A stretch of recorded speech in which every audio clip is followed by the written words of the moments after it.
Serial দিয়ে 1 ঘন্টা দিয়ে পাইছি 50 টাকার গ্যাস। এখন ডিউটি করব নাকি আপনার গ্যাস নেওয়াতে সময় দিব? আমরা যারা গাড়ি চালাই প্যারার ভিতরে আছি আর কি। সিএনজি স্টেশনে ভোগান্তি কাটছেই না। গ্যাস পেতে প্রতিদিনই অপেক্ষা করতে হচ্ছে ঘন্টার পর ঘন্টা। আর এতে বিপাকে পড়ছেন চালক, গণপরিবহন খাতের কর্মী ও যাত্রীরা। বাসাবাড়িতেও চুলায় গ্যাস না থাকায় চরম ভোগান্তিতে পড়েছেন আবাসিক গ্রাহকরা। রাজধানীর তেজগাঁও এলাকা। মধ্যরাত থেকেই পাম্পের সামনে সিএনজি অটোরিকশার এই দীর্ঘ সারি ঘন্টার পর ঘন্টা অপেক্ষা করেও মিলছে না কাঙ্ক্ষিত জ্বালানি। ভোর 4টার সময় নামছি, সিরিয়াল দিয়ে 1 ঘন্টা দিয়ে পাইছি 50 টাকার গ্যাস।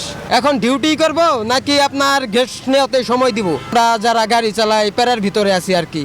পাম্প কর্তৃপক্ষ বলছে গ্যাসের চাপ কমে যাওয়ায় একটি সিলিন্ডার পূর্ণ করতে মাত্র 5 মিনিট লাগার কথা, সেখানে এখন সময় লাগছে 20 থেকে 25 মিনিট। ফলে দীর্ঘ থেকে দীর্ঘতর হচ্ছে অপেক্ষার প্রহর।